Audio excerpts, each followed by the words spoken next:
Hello everyone.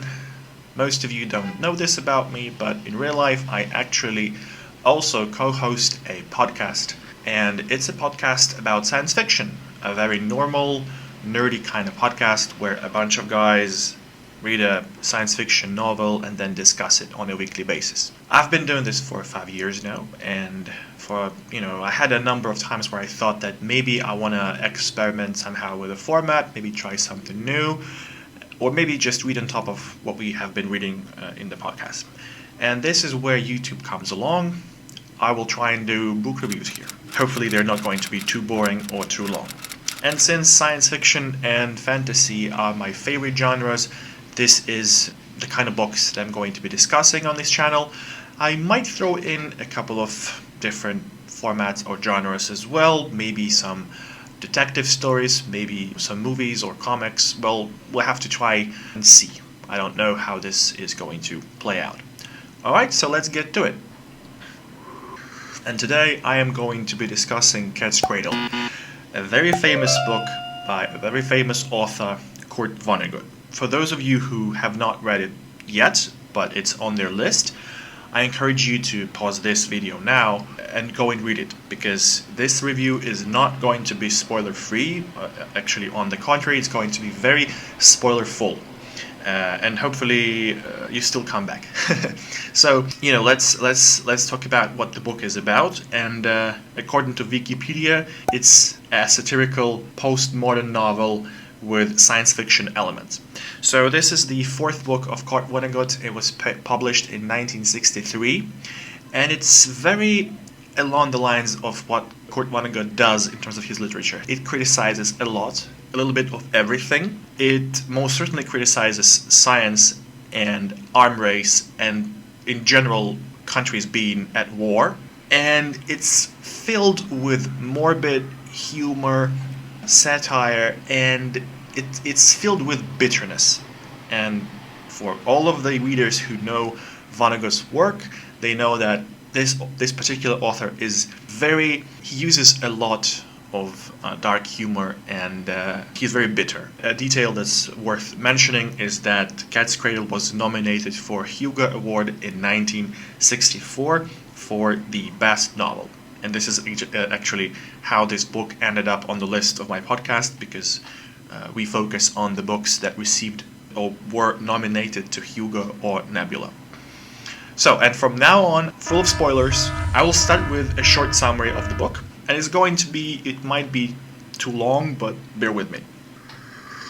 Our protagonist, or better say, the narrator, is a writer himself who is researching a book on the atomic bomb. And so he seeks insights from Dr. Felix Hoenikker,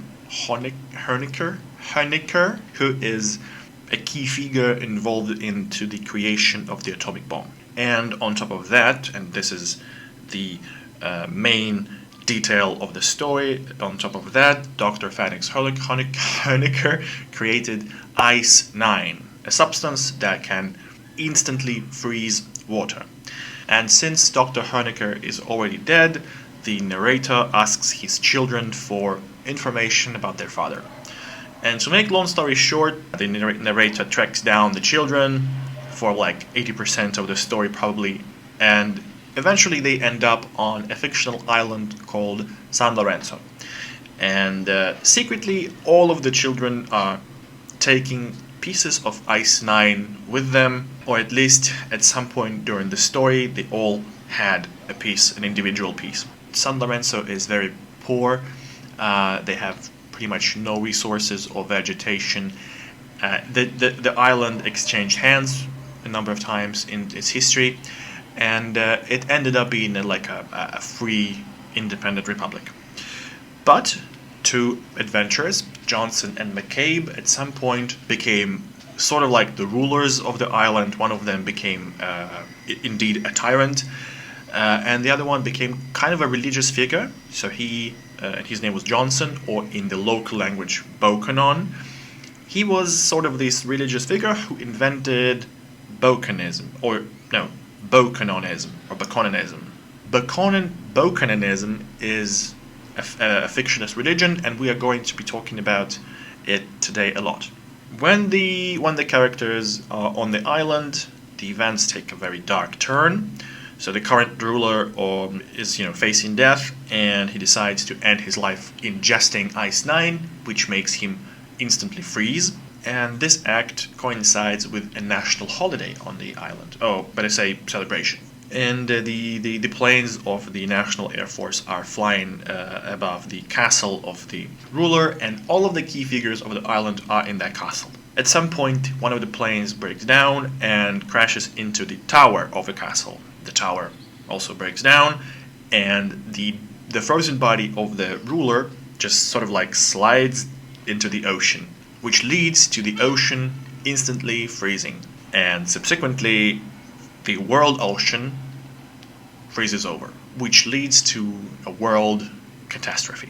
So the narrator survives, along with a couple of other islanders, and while the colony can still survive melting the Ice 9 into water and melting frozen animals into steaks of a kind, we know that the days of the colony are pretty much counted, because the only woman in the colony cannot bear children. For all of the people who don't like this kind of lengthy introductions and want to boil down the story, the plot, into something very short and to sort of like microdose with information, I have the shortest possible plot summary for you in pretty much Twitter style. I'll go with this. So, sociophobic scientist creates a weapon of Armageddon as a side hustle and also atomic bomb. Undescribable shithousery leads to the world freezing over. I think it's rather accurate. So there is obviously a lot to discuss, and a lot has been discussed in numerous book reviews, because this is a very famous book. So I'm not going to be covering every detail. I will only cover the things that are interesting to me personally, and these are broadly two categories. So number one is everything that Vonnegut criticizes, and believe me, he criticizes a lot of things. And number two is Bokononism, or in general, kind of like inserting a religion and also a new type of language into the book as a concept, which to me is super interesting. So first of all, what he criticizes obviously the scientific knowledge, or the method of how scientists describe the world as if it has intrinsic meaning. So Vonnegut describes how a scientist is after some kind of a new breakthrough idea, but he doesn't think what it could lead to. And Vonnegut actually tells us this story two times. So first of all, he says that yes, there's Dr. Felix Honecker, who was given a task to create a bomb, and he succeeded, but he didn't think about how many lives it can take potentially, and what kind of consequences it can lead to. And this is the main line. But also he inserts a sub-line to it. So the idea of the narrator was to write a book about atomic bomb, and he wanted to make it like the premise of it, or the main question that he was asking to the people who share their stories, is what were you doing on the day when the bomb exploded in Hiroshima and Nagasaki? And he actually finds out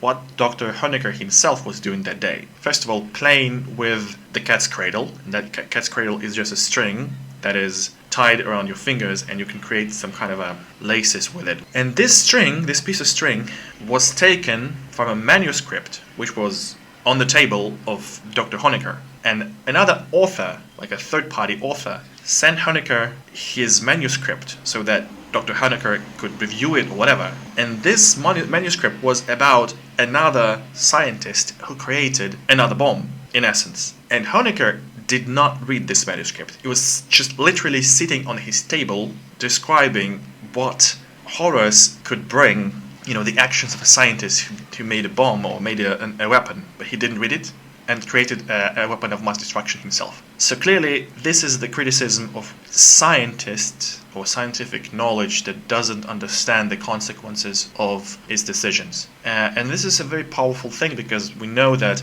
Vonnegut participated in the Second World War. He understands how people can be affected by weapons, obviously.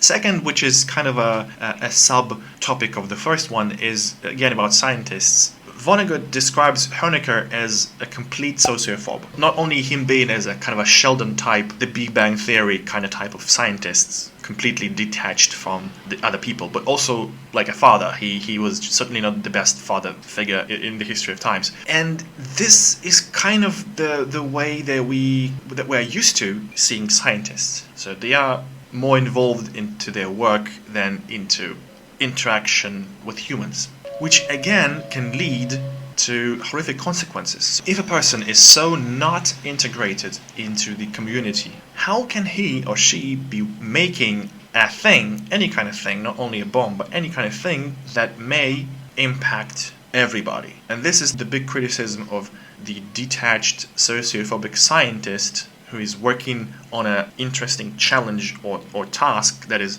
a mind game for him, but can have repercussions for a lot of people. So I think that the ethical way in Vonnegut's eyes is to kind of have some kind of a sanity check. And thirdly, the other third sub-criticism here is obviously the arms race. So in general, creating weapons as a way to become more powerful nation. And Vonnegut writes this in the time of the Caribbean missile crisis, or the Cuban missile crisis, and in Russian-speaking countries we know this as the Caribbean crisis. Vonnegut makes this prophecy that even though the scientists may only want to expand the scientific knowledge and scientific understanding of the world to make it better, governments and politics will steer their desires into the things that are required by the government, and ultimately to build weapons. And the fourth idea of criticism that is kind of a whole different idea is, I think that Ice 9 can be a symbol of just how people are in general getting more detached from one another and become more cold to one another. If we look closely on the characters of this book, all of them are not very pleasant. Pleasant or not pleasant is a subjective criteria, but what I'm quite sure about is that they are all thinking only about themselves. They're busy with something that they're doing, and they're not interested in anything that's happening, around them. The people who were on the plane with the narrator, the businessman who wanted to build the plant for building bicycles, the diplomat and his wife, and all of them, they're very busy with themselves. They don't care about anything else. And also the children of Dr. Honecker, I think because of their upbringing and because of their father, they became cold and detached themselves. Now, I want to talk about the Bokononism. So, one of the adventurers who at some point became this religious figure on the island, his name was Johnson, or in the local language, Bokonon. He started this religion. He wrote some books on Bokononism, and the funny thing about this is that he in these books he wrote that this is a fake religion. I invented it. It doesn't make any sense. Don't believe any word that is written in these books. But each and every one of the San Lorenzo's islanders started believing in him. So first of all, what is Bokononism? It's a fake religion, as I said, and it acknowledges that human existence doesn't really have an intrinsic meaning. There's no general sense in why people exist and what for. But at the same time, it recognizes that people need and really want that explanation. And the question for me that was very interesting is why Vonnegut inserts a whole new religion with new terminology and a new language in his book. First of all, this is not a new invention. For example, in the book Clockwork Orange, we had the same idea. It was not a new religion, but it was new terminology or new language that was inserted. And it was done to be more stylized into the language of the fictional gangs of this story. But here, it was not only a new language, but also a whole new religion. And so there was some kind of a need to explain why people are doing what they're doing, and clearly Vonnegut didn't have the language or the belief system in place to explain that unless he introduced a new one. So that's my take. Secondly, obviously it was very difficult for Vonnegut to talk about weapons and people dying and being at war. So this is where his dark humor and cynicism come from. So we know about him that he participated in the Second World War, and he was in the city of Dresden. We know that Dresden was bombed in 1945 in February, and I can only imagine how hard it was to witness that. So we don't know the exact number of people who died in that catastrophe, but it probably is hundreds of thousands.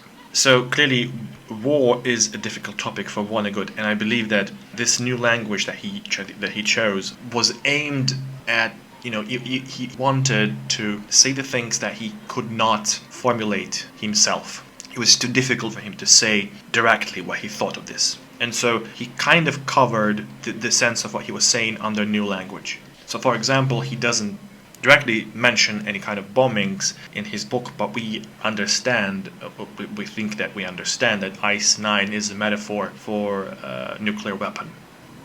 The final thing about Bokononism, which is the most interesting for me, I think, is that through Bokononism, he describes how every book works. Not only his book, every book and every belief system works in real life. The author of the book himself, Bokonon, writes that this is a fake religion. I invented it and just don't believe it. But people do, and that's okay. And in a way that means that it reflects on how we just selected some things that we believe, whether it's been a religion or something else. And if we feel strongly about it, if we trust the source, or if we want to trust the source, or just if we like what we read, we can make it our own belief system. It works kind of like a paradox. On the one hand, the book is about a scientist and the scientific method of understanding the world. And on the other hand, it has Bokononism, a fake religion which says, don't believe me, but people do. It kind of balances itself out. So overall, I think I would give this book 6 Ice 9s out of 10, because it turns out that I'm not a huge fan of Vonnegut's work. I mean, I appreciate it, I understand it, but the style of writing is not exactly my cup of tea. His writing style, I can describe it as scarce, meaning that, like I said, in this first 80% of the book, I was not really understanding what pieces are important and what are just fillers, and it felt like they all were fillers, except, like, for example, Bokononism, or when it was described how Ice 9 was created. And although this is exactly what the book is about, that life consists of a million of seemingly untied pieces that are all important but also not important, like Bokononism teaches us. So there's no intrinsic meaning, but people want there to be some meaning. So although this is the whole point of the book, and I understand why it works in the way it works, it's still not my thing. And this bitterness and this sarcasm and so on, the key features of Vonnegut's style are also something that I kind of struggled with. And although Vonnegut is obviously one of the biggest figures in literature of his time, of his era, if you want to know more about his writing, I would actually recommend Mother Night. To me, although it's also quite depressing and about war and so on, it's just a little bit more human, I think. It's more humanly written, and that's my opinion. And I think this is all for today, so thank you for being with me. And I still don't know what next book is going to be, but hopefully it'll be here soon. So thank you for watching, and goodbye.